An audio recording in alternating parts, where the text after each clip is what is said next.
No.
What's up, everybody? Happy Friday. It's December 5th, 2025. I am your host, Sonja, and Bistrilla, my producer extraordinaire and co-host here. What's up? What up, though? What up, though? It's cold in the D.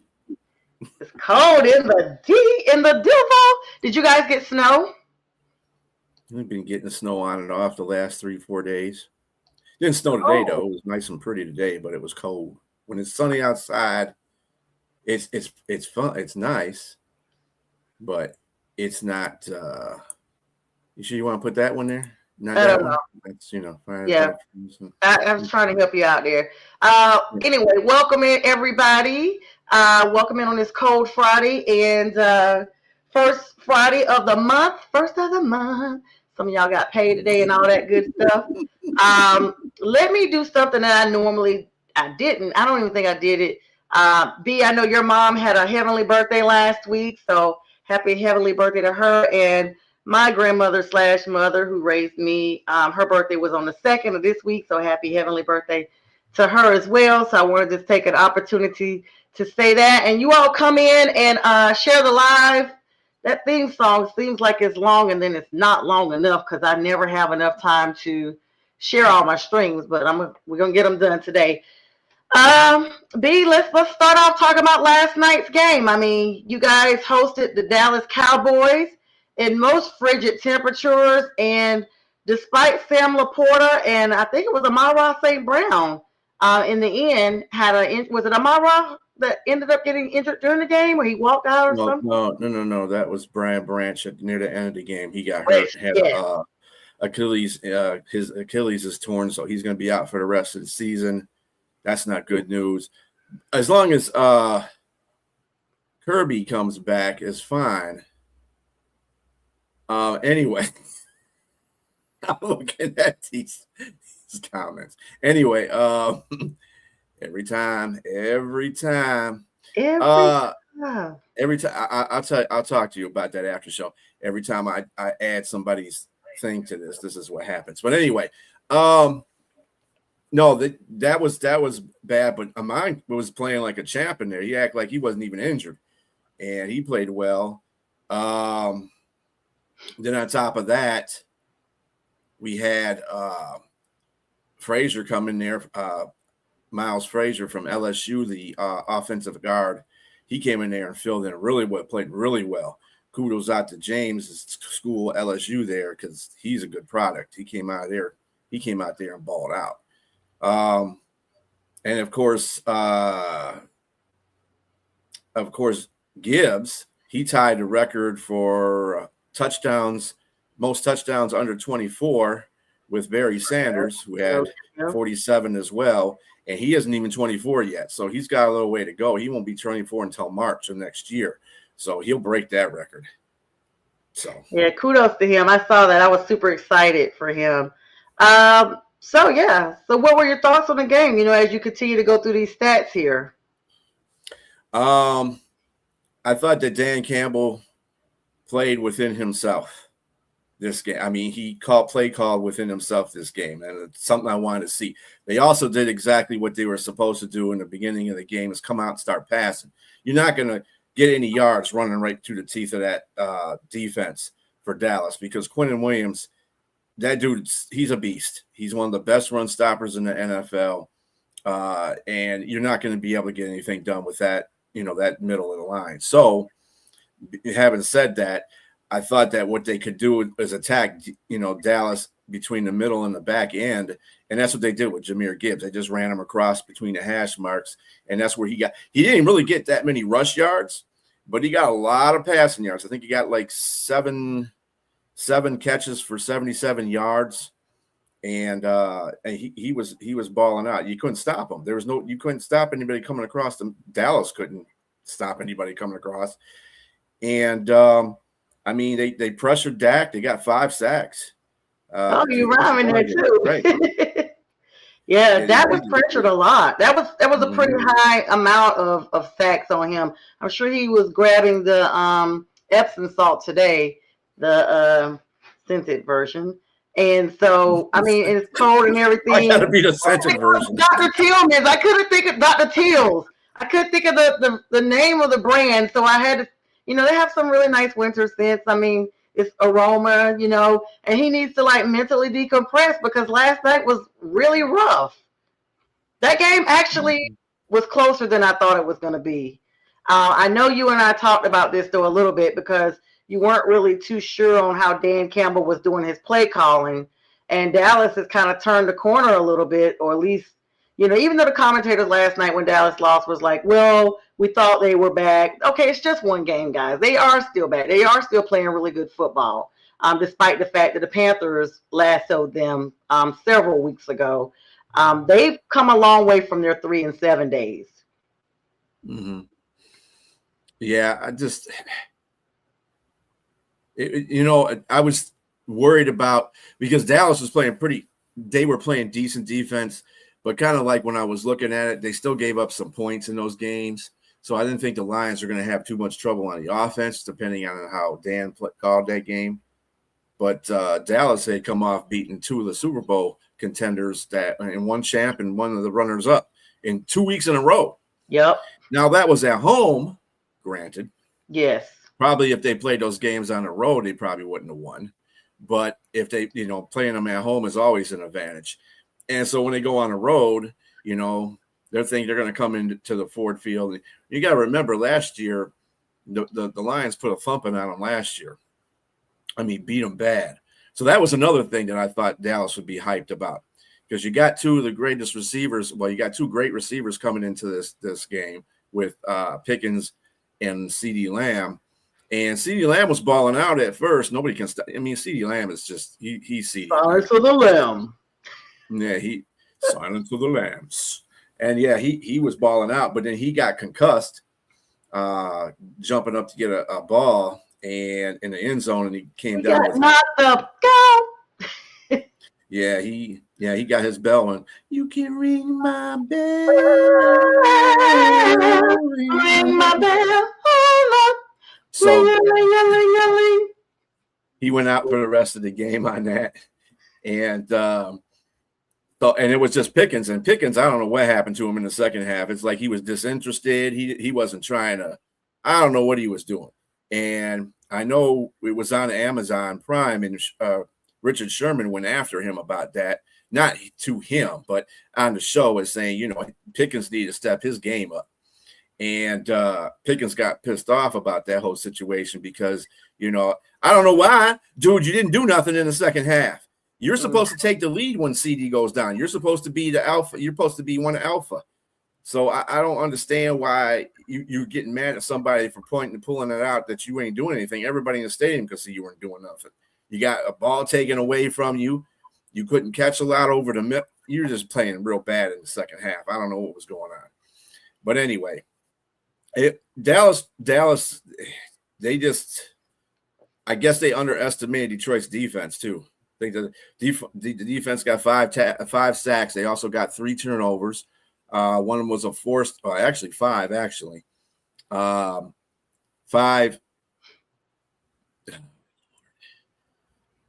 Why? Anyway. five. Yeah, we're trying to Five. connect. Yeah, we're trying to do some things here. I'll share it from another page. Pantherettes, hang on. We're coming. We're trying to fix it. It's a little disconnect here. I got it, B, on my side. But Okay. yeah, I mean, the thing about everything was that game was really, really good. So going forward, I mean, there's a lot of, competition in the NFC, especially in the NFC North. What do you see Detroit doing to try to make sure that these games are not, because these close games are dangerous, B, honestly.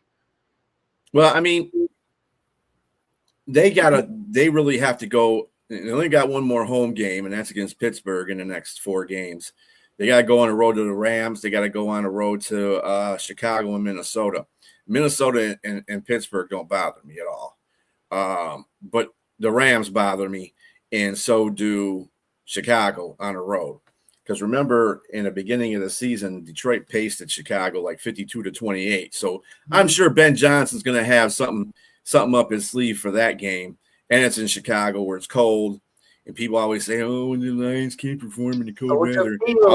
Although last year they did that admirably against Chicago. So I don't know what they're talking about. Anyway, but those two are 2 games that I kind of worry about, because the Rams, hopefully they beat the Cardinals this weekend so that they're happy and they got to win, because I'm sure they're pissed off for the fact that they lost to the Panthers. And they're coming in to play good Cardinals. I'm sure they're going to take their frustrations out in the Cardinals. Cardinals ain't going to stop them. So if they get that win, that's fine. That means the Lions are going into a happy environment instead of a pissed off one. So that'll be good for the Lions. But they got to win every game, meaning the Lions got to win every game, and hope that Chicago and Green Bay beat up on each other, because they play each other twice. So yeah, go ahead. I'm sorry, B. No, you go ahead. You're good. No, I was going to say, that's pretty much the scope of everything. This is the time of year everybody's playing everybody, and you got to win out. Just like you were saying, you guys got to win out. Panthers got to win out. It's just too close of a competition in NFC right now. So you got to win to stay in, literally. Mm-hmm. Yeah, and both the Panthers and the Lions have a better, harder way to go. And speaking of which, Dallas, even though they lost that game, their pathway is easier as far as the games they got to play. So got to watch them too, because I think they got Washington twice, Washington once. I don't know what their schedule is for that. The Vikings have the Commanders on Sunday. Jaden Daniels has been cleared to return. Yep. Dan Quinn came out and said that today. Welcome back to him. Terry Scary, we saw him in the last matchup. So hopefully Washington can look like themselves with this game, B. I mean, this is an NFC game, and I don't know. It may be too late for Washington to save their season, but this is what teams like to do, though. Those teams that have nothing to play for, that's their greatest joy, is to play upset. I mean, the Panthers have done it the last 5 seasons, to do nothing else but to be able to upset those teams that have solidly worked hard all season and gotten where they need to be. Mm-hmm. Yeah, and like I said, here, bear with me a moment here. No, you're good. I'll bring up Dallas's schedule here. All right, so the next teams that they play the Vikings. That's to be the next team that Dallas plays. Then they play the Chargers. Then they play the Commanders, and then they play the Giants. So they could relatively win 3 of those 4 games. The Chargers might be tough, but they're playing in Dallas. So, like I said, Dallas plays pretty well in Dallas. But when they go on the road, that's the problem that they have. But they can relatively win the table. They have an easier schedule than either one of our teams do. So we'll see how that works out for them, though. And the thing about it, though, is they got to win all their games, because we hold a tiebreaker with them. You beat them, we beat them. So they definitely got to win all their games to even get a playoff spot. So, well, we'll dive back into the NFL schedules coming up on Sunday. Kudos to your team. Thank you, Lions. The Panthers, thank you, and we love you, Lions, for your defeat of the Dallas Cowboys. Because with that, even though the Panthers are taking a nice bye, I cannot believe we're finally getting a break after 14 weeks. They finally give the Panthers a break. Like, what? Who needs a bye this late in the season? I think all teams need to be on bye between week 7 and 10. That way, it's the halfway mark. You kind of get a little bit of a breather. But I know they don't generate. They say AI does it, what have you. But I will say this: the Panthers are now in the top 10 for NFC teams that are ranked as of that. We are now number 9. Thank you so much to your Lions, B. Well, if they go to an 18-game season, there's been talks that between, after week 9, teams will have a bye. Everybody will have a bye at the same time, which I think is the most fair issue. I think some of these buys come late for some teams and some it's too early for some teams and too late for other teams. It should be in the middle of the season when you have your buys, because then that way your players that are hurt during the beginning of the season can be, pretty much saddled up and healthier come the second part of the season. So if they go to an 18-game schedule, that's what they're talking about doing, is having a bye right in between week 9 and week 10. So that would be good. That would be fair for everybody. Definitely good. So we'll talk about all those big games coming up on Sunday. Let's start with the college football scene. We don't talk about them too much. A little mad game going on. It started at 7 o'clock tonight. Kennesaw State versus Jacksonville State. This is for the CUSA championship game. This is on CBS Sports Network right now. Also, Troy versus number 25, James Madison, the Sun Belt Championship. Shout out to my alum, the University of North Carolina at Pembroke. That used to be the Peach Belt Conference with ours. Now they are in a whole nother division with Kennesaw State as well. The 6 o'clock game was North Texas, number 24, versus number 20, Tulane, for the American Championship game on ABC. And at 8 o'clock started UNLV versus Boise State. This is the Mountain West Championship. Tomorrow, before we get to tomorrow's games, B, I saw you nodding your head. What are your most interested games out of all those for tonight? Well, basically, Tulane wins, and Duke is playing Virginia tomorrow. And if Duke wins that game, they're going to throw a whole big monkey wrench into the college playoff situation. Yeah. But I don't see that happening. Hopefully, Virginia Cavaliers take care of their business. But right now, I really don't have any. I don't have any. No horse in any of these races. The only one that's really interesting to me is the Tulane one. They're playing North Texas. And they're winning 14-7 right now. They're in a red zone. It's 17-7 now. They just kicked field goal. Boise State is beating UNLV 21-0. Running Rebels. So taking control over that. And your Jacksonville JMU is beating Troy 17-14 in the third. And this one's pretty. Jacksonville getting beat by Kennesaw 10-0. That's surprising. Yeah, that's here in GA, right outside Atlanta. Yeah, that's for fourth quarter action too. That's a very defensive game.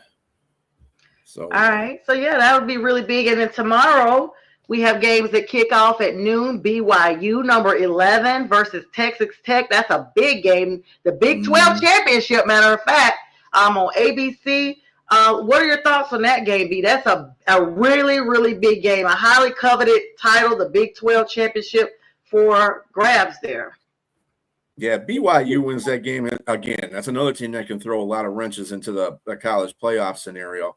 I like Texas Tech, though, in this game because Texas has got that defense. Their defense is just playing underrated. This team has been underrated the whole season. So I got Texas Tech in that one in the Big 12 championship. So we shouldn't have too much problems as far as, chaos in the playoffs. Chaos in the playoffs. With the little rap there. All right, another 12 o'clock game. Your neck of the woods, Western Michigan is actually playing Miami, Ohio. I had to clarify that. That's the MAC championship. That's going to be on ESPN. Any thoughts on that game? Go Broncos. Go Broncos. That's all I got to say. At 2:00, Prairie View A&M. They're back in action against none other than Jackson State. Wow. For the SWAC championship. That's going to be on ESPN2. Lots of games tomorrow, 2:00. Any thought? Does Prairie View get that one easy? I'm not too familiar with Prairie View and their team this year. They're kind of gonna be a little sneaky good, unpredictable from every season. Honestly, to be clear, I was a little shocked to see them this far into tomorrow's game. Yeah, I mean, there's a lot of games that are championship games this weekend because it's that time of the season. However, a lot of these games get kind of slid underneath things because they're not prominent to the national playoff picture, which is coming up here. I should have worn my UGA shirt because the 4:00 game be UGA Georgia, number 3 Georgia. Let's put some respect on it. Versus number 9 Alabama for the SEC championship at 4:00. Make sure y'all got all your food, snacks, everything lined up because 4:00 is going down. Like seriously, B, I'm gonna be studying tomorrow around noon. That study session will be wrapped up. I mean, I'll still be doing like some light reading, but I do want to watch that SEC game. What are your thoughts on that? That's a big game for the SEC. Oh, I got Georgia in that. I think Georgia's going to take care of Alabama. Alabama's good this year. From when they lost the first game this season to Florida State, everybody thought, "Oh God, here we go. We're going to have this Alabama team." But again. no, Alabama team woke up after that, and they were like, "Nope, ain't happening." They've regrouped since Nick Saban has left. Remember when he first left, the transfer portal was on fire. Folks was just like a turnstile getting out of there. Now it looks like they are back. They are, they just needed that one little season of a breather, and now they're literally super competitive. I mean, they're number 9. Yeah, but it's in Alabama, but I think Georgia wins that. I still think Georgia wins that. I think Georgia's just a tad bit better than Alabama, and I think they can get it done. So I think they'll win the SEC championship. It shouldn't really matter to either one of the teams. I don't think they're going to drop. I don't think Alabama's going to drop that far down if they lose to Georgia. I don't think they'll be out as a playoffs, to tell you the truth. I think they'll still be in there. Let's see what Georgia. Well, wait a minute. Alabama is 10-2. If they get 10-3, they might be out because that's what I was about to say. Yeah. And then you talked about Duke playing Virginia. That's the next game. I could have worn my Duke shirt as well. What's up, everybody coming on? You guys make sure you say hello. Let us know where you're checking in from. I'm Sonja. This is B. And this is the Prim and Proper Show, Friday with the Fellas. B being such a gentleman to be available tonight. J Train is enjoying himself at a holiday party. Jay, we miss you in case you're watching. Fern, we don't know what you're doing other than just avoiding the obvious because the Giants are now 2-11 or 13. I don't know. I give up. They've won like 2 games, and y'all do the math on the other. I don't even know. I think the last week is probably the bye week for them. I don't even think they've had a bye week. And then, Kevin, we know you're not going to show up. Like, I don't know. You guys are playing Seattle Sunday, so you're going to be unavailable. And Tip, after the Dallas game, you should be here to face the music.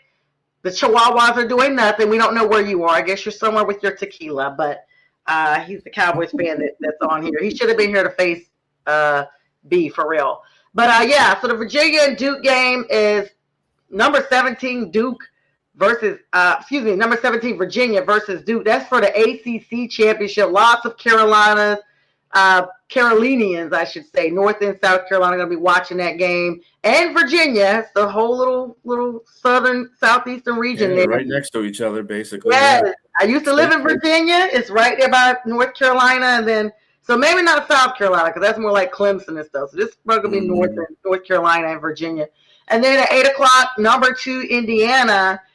B is taking on. I can barely say it without getting nauseated. Number 1 Ohio State. For the Big Ten championship game. Everybody's going to be watching it. Number 1 versus number 2 on Fox. That is going to be highly watched because we got to see what goes down with Ohio State. What are your thoughts? I know that you despise them, but what are your thoughts on this game? Well, I mean, Ohio State is a good team. They're a very good team. Let's not knock them into the dirt because they are a very good team. But Indiana, I think, is just a tad better. I think they're not the Indiana that they played last year and beat them. Indiana self-destructed last year on special teams, and that's the reason why they lost that game. This is a different Indiana team, a better quarterback, better offensive line. There's bigger guys on this team. They're making bigger plays. I just don't see Ohio State having their way with Indiana's been blowing everybody out. I mean, blowing everybody out. Yeah. Ohio State has been too, but they haven't been playing real good teams. All right, and you know the Michigan Ohio State game. Take away the Michigan Ohio State game because you don't know what team's going to show up on either side on that one. So and they're happy. You see, that's the thing about Ohio State. Ryan Day won his first game against Michigan, and he's happy about that because he hasn't beaten Michigan since he's been a head coach there. So they're happy because they beat Michigan. They're going to take that happiness. And then Indiana's going to come in there and stump all over their heads because Indiana's just they're not appreciative of the fact that they got beat last year by them. So I like Indiana in this game. Yep, the Hoosiers defense is legit. Yep. So yeah, they're a good team, a very underestimated team. People are going to be this. OSU is great. They're doing great. And sorry, Fern. I mean, I know we don't have a good connect with the Michigan-Ohio State route, but your dreams are about to be dashed. But the thing about this game is because this is a 1-2 team, they might go. They might. It doesn't make a difference who loses because they're still going to be in the bye weeks. One of them, both of them are, and they might meet each other again. Just know the national championship. So yeah, just know that they are hot garbage. I'm waiting for Ohio. I'm not even putting the in front of it. I have zero respect for them. And that's just because of the fan base. I'm just rooting for anyone that plays them. Fern, if this makes you come out and be available, then come out and be available and face the music.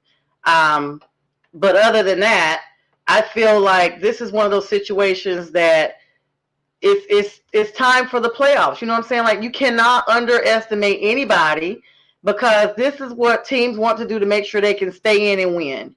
And if you're not where you need to be, I mean, that goes across the board for all of us. If you're not where you need to be, then you're going to get left behind. Like it's literally just that simple. You're going to get left behind. I'm going to segue here. Well, let's before we get there, B, what is your most anticipated or exciting game that you're looking forward to for college this weekend? Well, that's it right there. The Indiana Ohio State game.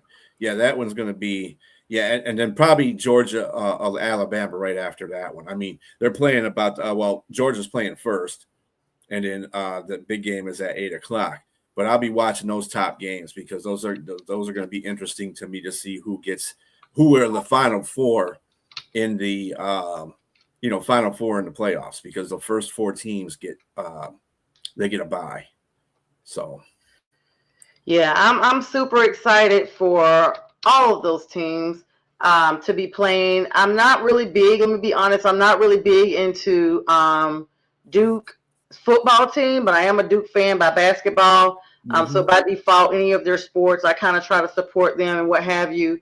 And so definitely interested in seeing how those games turn out tomorrow. Before we segue into I should have told you about this, B, but I need to do this really quick. Before we segue into our NFL, let me just take a moment to talk about my niece, Pearson Jones, real quick. She is a senior at Southwest Guilford. B knows her. We've talked about her. You guys have heard me talk about her off and on. Excuse me. She is actually doing the Jabberwock for Delta Sigma Theta for scholarship. So between now and the end of February, I think, they are doing donations for her scholarship drive. And I will go ahead and run a banner real quick on that, but we'll have something up in the future because I forgot to put everything up there. But her Cash App is up there, Pierce Place, $ Pierce Place. Or you could just share the stream or comment in there. There's other ways to donate as well. You can comment in this show or whatever, and I'll get back with you and provide our email or what have you if you want to know about other options. But we have a whole little presentation just for her. I'm super proud of you, Pearson. You got this. She's got a lot of scholarship offers and everything, and this is just another one that she's been offered to participate in, but this is one that she's doing as a fundraiser to also help other students as well. So congratulations to her. And we are going to now segue into our NFL talk here, B. So, of course, the Panthers are off this week, like I told you guys, and everybody could just get sick of me. Just get sick of me. Counted us out because we lost to the 49ers. I was actually shocked that we lost to the 49ers, but we've definitely redeemed ourselves with the Rams, so we deserve a nice break here at week 14.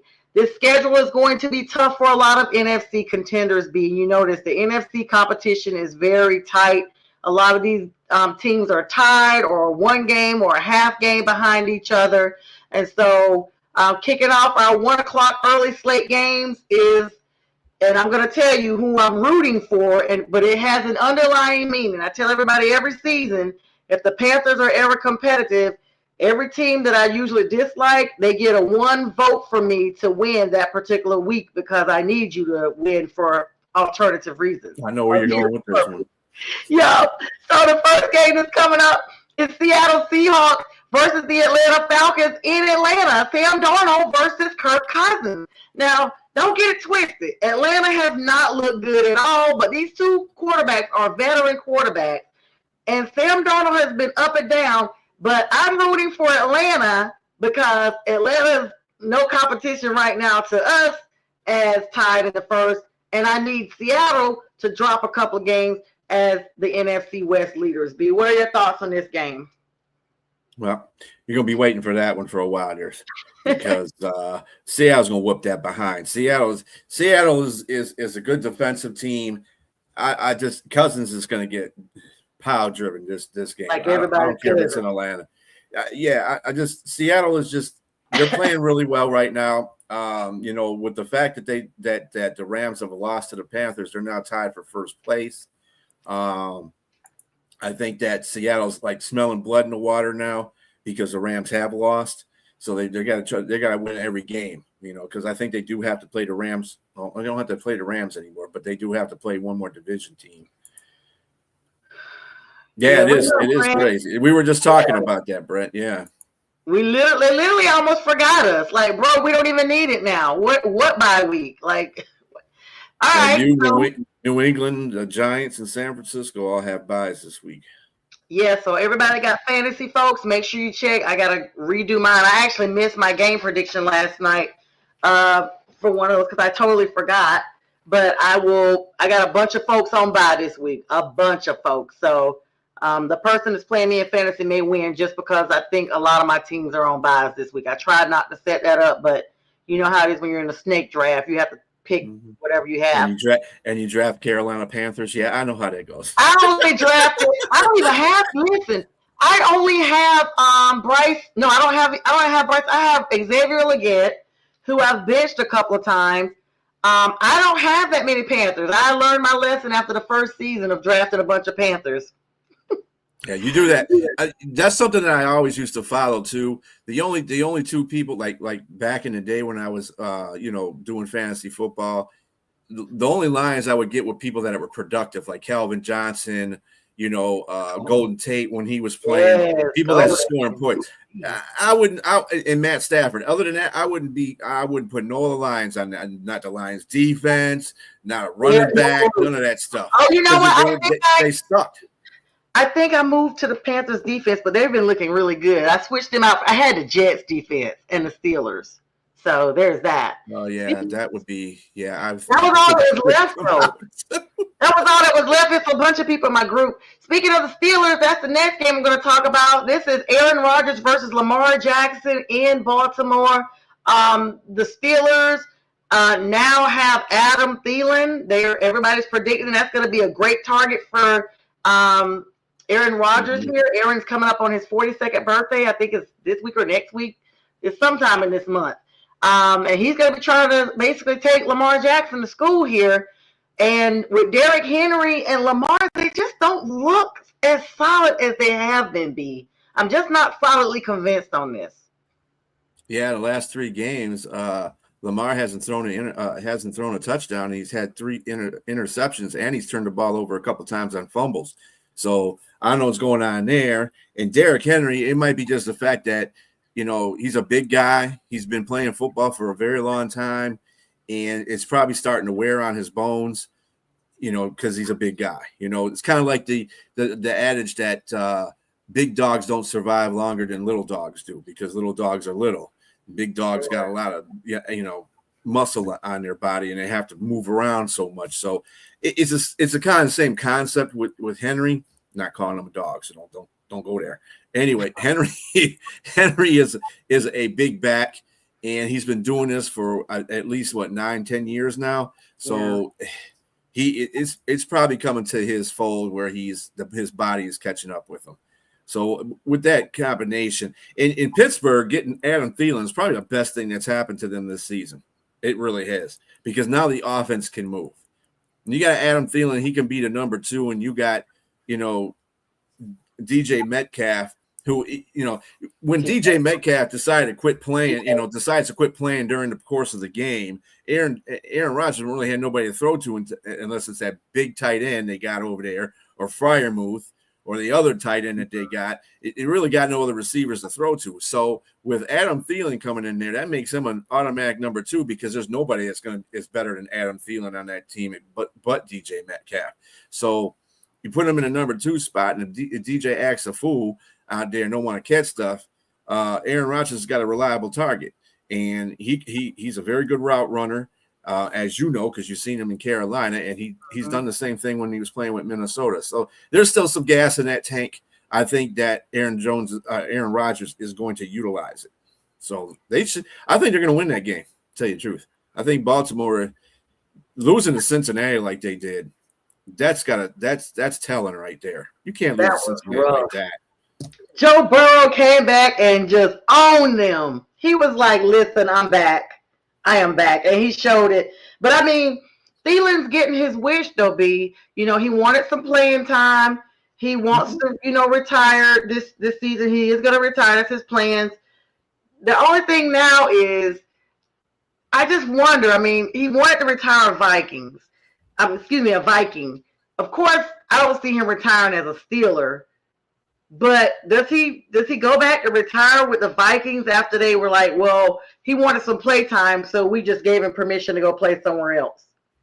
I mean, they could possibly do that. I mean, they do that to a lot of players that are loyal to the team that drafted him. I mean, he'll probably go back and sign a one-day contract with Minnesota and retire a Minnesota Viking. If he goes into the Hall of Fame, I'm sure he's going to claim Minnesota as his Hall of Fame team. Who he's going to go into as a Hall of Fame. Pittsburgh is just a rental team for him. Yeah, that's how Jared Allen was. Yeah, Jared Allen with the Panthers, he claimed the Vikings. He got ready to be honored and stuff like that. So it happens. But I guess for me, I was just like, do you think he was a little bummed about how it went down, or you think he doesn't care? I mean, it's business for one. And he's got to understand the perspective of the Minnesota Vikings, which I think he does. And that's the reason why he asked to be, let him go so he can go to a team that's going to make. Oh, he asked? I thought he just approached them like, hey, I'd like to get some routes, to put some yards behind me. And I think that's where people messed that whole situation up. But he went to ask because he wasn't going to be a primary target with that offense. First of all, JJ, you're not going to play over JJ, and you're not playing over Addison. Addison's playing really well, too. The problem with the Minnesota offense is the quarterback situation. Trash quarterbacks right now they got. And it's not fair to him anyway, because JJ McCarthy, Max Braza, whoever they got back there throwing won't be throwing to him anyway. They're barely throwing to the receivers they need to be throwing to. So you throw it to the water boys. it was a business decision by both him and Minnesota. He was excited to go back there because, Minnesota at the time was doing okay. They had some life in them, but now they're just getting beat the crap. I mean, you don't score no points against Seattle. That just tells me right there, there's just no confidence in your offense at all. You can't even run the ball. You can't. And that's not a place that Thielen wants to retire at. He doesn't retire with this team going 3 and, whatever. In their last place in the division, they have no hope to do anything right now but reboot for the next season. So he's retiring after this season. I think he wants to go out in the glory. And Pittsburgh is on the edge of being a contender. Edge, I said. Being a contender. He can put them over that hump, I believe. So we'll see what happens this week when they play, because I believe they are going to start him in this game. And I want to see how Baltimore approaches it. But I think Pittsburgh can win this game. Baltimore's playing at a low level right now. I think Huntley can do a better job. Yeah, I can't even imagine Thielen in a Steelers uniform. That's wild. Before this transaction, the only other team he played for was the Panthers. He was a Viking his whole time. And that's what I don't like about it, that it's down to the wire now, and he needs a third team. Like, he doesn't need it. Like, even though the Panthers have who they have now, had he not left, I mean, I know it's a blessing in disguise now because we have Coker and T-Mac, but had he not left, he would have been getting the start still. Bryce was targeting him almost all the time last year, and he was a game winner in several occasions. We went 5-12 last year. We only improved with him every season, but then again, he's gone this season, and we are already 7 games, so we're past where we were. We won more games this season than we won in the last 2 seasons combined. We were 2-12 the previous season, 5-12 last year, or 2 and whatever it is. But anyway, all right, let's move forward to what's up, my guy, Keith Engel. Thank you so much, Keith. You're awesome. Thanks for staying up with us tonight. Keith, TGI Sports, one of our colleagues on our big McGrath. Is it McGrath streaming? Yeah, it's McGrath. It's McGrath streaming podcast project. Yes, I love it. So. All right, so yeah. I said, well, again, we were having that conversation. Well, Jack and Keith were having that conversation this morning on the Keith and Jack weekend playbook. By the way, check them out every Monday and Friday at 8:00 in the morning. 8. That's Eastern Standard Time for some of you folks. Most of you folks, everybody. So yeah, just check them out. They're two seasoned guys, I would say, and they talk pretty good sports. So yeah, check them out. But yet, I think Keith did that. Sonja. Remember we had that conversation about him staying up past certain time. I think he did that so he can prove he stayed up. That's why I said thanks for staying up with us, because I know. I was like, and you are retired now. You could stay up. It's 9:00. Like, it's not midnight. So thanks so much, Keith. We'll know you shared it when we see our views going up, and they've not gone up yet. So I think he hit that and dozed back off right after he hit the comment. All right, next game, like I told you guys earlier, Jaden Daniels is back for the Commanders. This is versus the Vikings that we've already said, oh, he's there. This is the game we just talked about.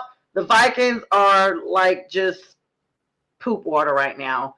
They looked good for a while until they did not. They're at the bottom of the NFC North.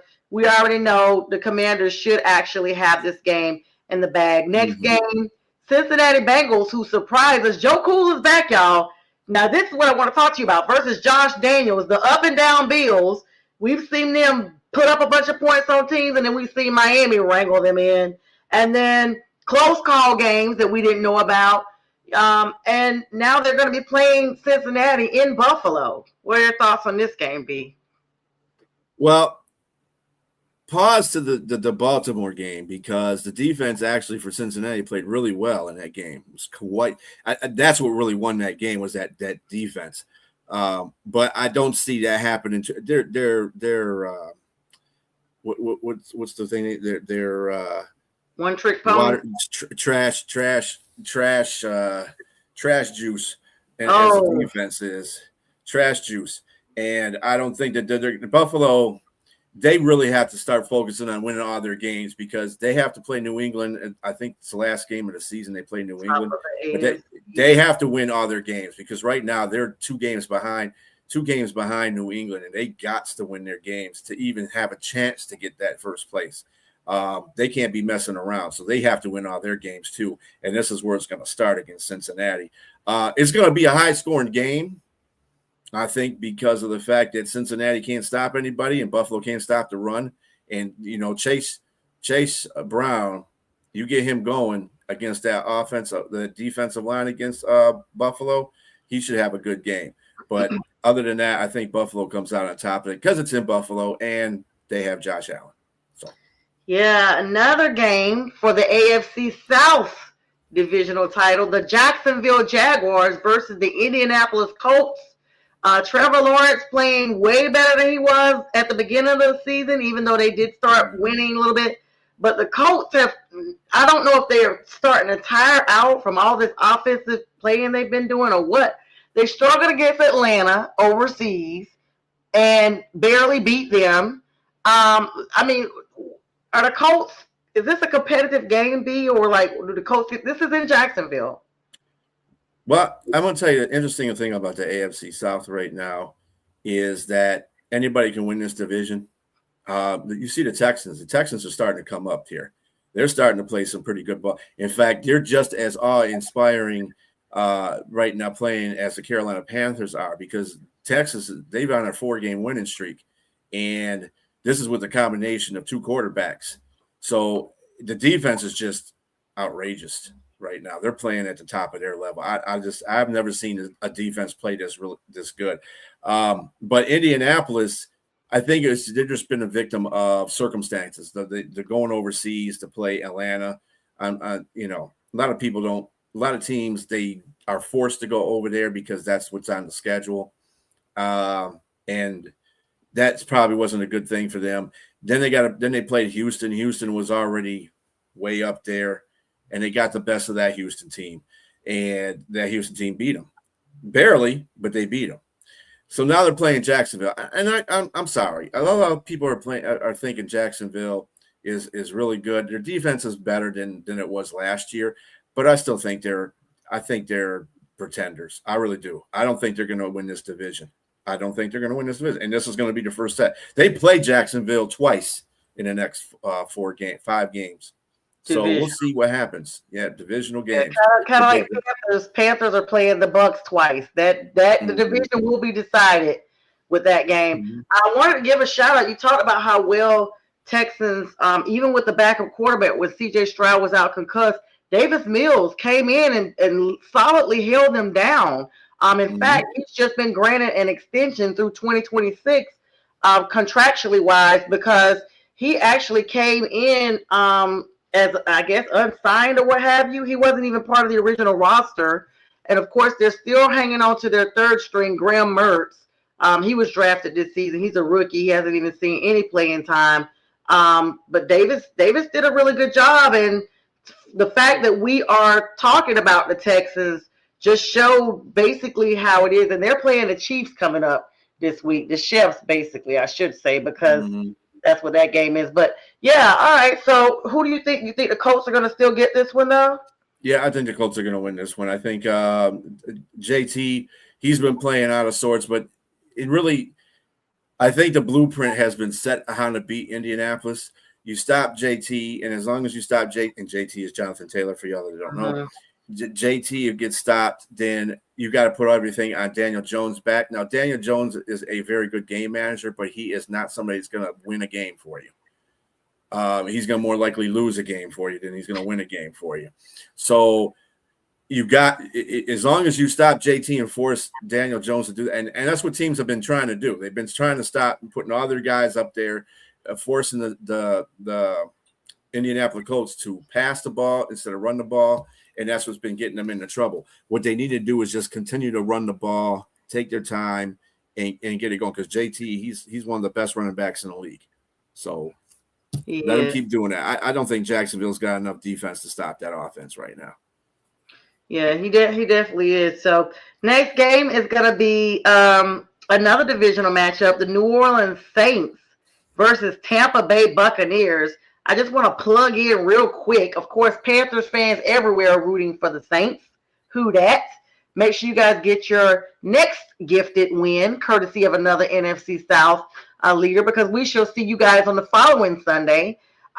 This is a game that's always tricky for these two because these two play each other really, really hard. You know, those seaside teams, that's what they do. But I saw a clip of Baker, and, you know, him and Dan Canales, Panthers coach, are extremely close.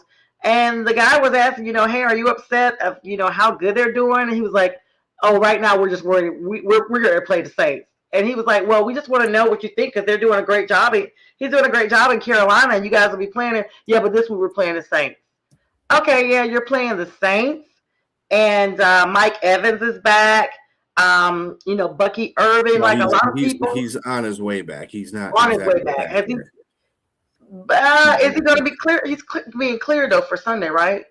Well, he's on his 21 day. He's on his 21 day coming off of IR, so he'll be. I don't think he's going to be ready to play this game. The next game against Atlanta, he'll be ready to play. You mean against the Panthers? No, against Tampa Bay. That's the next game. I mean, against Atlanta. The next game is against Atlanta. Are you talking? Oh, you're talking for Tampa Bay. Okay, I'm sorry. I'm thinking New Orleans because the Panthers. No. Okay, so when Tampa Bay plays Atlanta, the following Sunday we're playing the Saints. So they got two divisional. Yeah. Okay, gotcha. That's December 14th, guys. So, I mean, do you think it's possible for the Saints to get this one? They're traveling. No. No, sorry, James, but no, they don't have any chance. And James will probably agree with me too. They just don't have the Tampa Bay. First of all, they're starting to creep out of the little shell that they were in because of all these injuries that they were having, and you know the team has been underperforming because of that issue. I never say injury should be an excuse for you to lose, but at the same time, it's a fact of life in the NFL. When you don't have your best players out there, that's, you know, you're not going to be playing your best. But their next two games are at home against two divisional opponents, New Orleans and Atlanta. So that bodes well for them. That bodes well for them because they're at home. And I think they go to Carolina. They go to Carolina to play you guys, right? First. I'm thinking, let's see, what is that? 16th. So the 14th, we're in. That's gonna be the weekend of the So then the weekend after they play Atlanta, they got to go to Carolina and play you guys on week 16, and on week 17 they play somebody else, and then I think on week 18 they play you again. Yeah, we finished the season out with them in January because we played Seattle in between them. So we play New Orleans, then we play Tampa Bay, then we play Seattle, then we're finishing out the first week of, you know, the regular season, because we're definitely going to the postseason. Let's be clear. Our season's not over. We will make sure that Tampa stays where they need to stay. Y'all save this clip. We will be there. So we're rooting for you, Atlanta. We're rooting for you this Sunday, and we're rooting for you the next Sunday as well. We're rooting for you anytime you play Tampa. We're rooting for you. You guys have no loyalty in this. We need it. We need it. F Atlanta. That's what you should be. You'll be the only Carolina Panther I know. There's a Carolina Panther show on Jeremy Bellenrich's show that I do. He's a Carolina Panther fan. He don't care. He hates. I don't like them. Everybody knows this, but everybody knows this, and they know how I feel, especially living here in Atlanta. They know, and I know that person you're talking about because Jeremy has talked to me about him. They know that we need them to take care of Tampa. So at this point, I don't care if it's a cockroach on Mars that needs to come down and take care of Tampa. Do it and do it well. Next game is going to be El Cuj. Yeah, do it well. The New Orleans Saints, the Miami Dolphins versus the Jets. Jets are gonna just get jetted up out of there at home. They are running out of water. They have no water. The jet skis and the Dolphins are coming to ride on those jets right on up out of there. That's at 1:00. Then we got our 4:00 games, the Broncos and Raiders, divisional matchup. Broncos should get it done at 4:05. Rams and Cardinals. That's an iffy game because I saw the Cardinals play really close with Tampa Bay last week. B. That game could have gone either way. They literally lost by 3 points to Tampa Bay. And this game is in Arizona with the Rams, who the Panthers just wrestled up last week. Why not? The Rams are going to kill them. They're mad too. They lost to Carolina. Yes, sir. They are going to be PO'd. Yeah, so everybody's I'm going to telling be PO'd. Arizona's going to take a butt whooping. Okay. Well, the next game, all right, 425 in your division, Packers and Bears at Green Bay, Wisconsin. That's going to be a good game. This could end up in a tie. I wouldn't be mad. But actually, this is going to be one of two games coming up in the next three that they play each other. Once at Green Bay and once at Chicago. This is going to be for a division lead. So whoever wins this game will probably win the next game and probably be division winner. Because the Lions aren't going to have a chance to do that, but they could have a chance to move up to second place. I'd rather have Green Bay beat Chicago because Detroit's already beaten beaten Chicago. So if it comes down to the last game of the season where we're seated at, and they can beat Chicago in Chicago, they'll have second place and they'll have a playoff spot. Like I said, Detroit's got to win all their games. But I'm between Green Bay and Chicago for the division title. That's what it is. All right. And then the Sunday night game, we talked a little bit about the Texans earlier. They're playing the Chiefs, who, believe it or not, are under 500. And the season is wrapping up. So people that say that Patrick Mahomes always finds a way, unless they win out, they have no way in this year. Yeah, this is where they're going to be eliminated. I think Houston's going to beat them. I cannot wait. They can't play. Kansas City has good defense too, so their Houston's offense will be challenged, but they're going to be getting after Patrick Mahomes like ain't nobody's business. You see what they did to Josh Allen when they beat him, yeah. Right? 8 sacks, and Josh Allen was running for his life. He was running backwards. That's trying to make a play. That's what Patrick Mahomes is going to do too. He's going to run backwards trying to make plays, and they're going to be all over him. Going to be all over him like white on rice. So, or flayers on Kermit, whatever you want to say. All right, as we get ready to wrap up here, the Monday night game is the Eagles and the Chargers. It is at the Chargers. No big implications yet, but you can see seeding purposes across the board because it's the two NFC teams against each other, NFC East and West. B, what are your thoughts on that game? It's 8:20 Monday night. Well, the Chargers are the AFC West. The Chargers have to win this game because they have to keep pace with the Broncos. Not keep pace with them, but be behind them. So, when it comes down to it, they'll be in that position. Philadelphia has been looking anything but like a Super Bowl champion in their past 3 or 4 games. They got beat by Chicago. They got beat by Dallas. Wow. Those are two teams that should never beat them. And they got beat. And right now they got somebody going on. One of their players is going on IR for the rest of this. I forgot who it was, but they haven't. They're not doing good. I think the Chargers can win this game.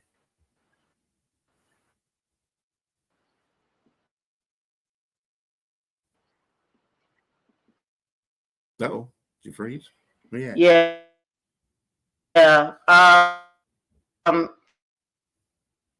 I mean, it's definitely anybody's game here, and they definitely have not. Mm-hmm. Yeah, so sorry, guys. Looks like I froze up there for a second. I'm back. Definitely not playing, but Jawan Taylor, their right tackle, is a major loss for the Chiefs. He's on an injury report for week 14. He's the offensive tackle. And Trey Smith, their right guard, also is on IR, did not practice this week. And Josh Simmons, their left tackle, was placed on IR as well and is out for at least 4 games, which is the whole season at this point. Chris Rowland is out for them, and so is Nico Remigio is also out for them. And Pacheco, he's practiced. Isaiah Pacheco has practiced, even though with some knee issues. Patrick Mahomes with some knee issues. George Karafoulis also with some knee injuries. So going to be a good game. Nonetheless, B, thanks for always making this happen on Friday with the fellas. I'm Sonja, and join B, Jack, and James in the morning for the debate show on this station. You guys have a great weekend and stay warm out there. Peace. God bless. It's cold indeed.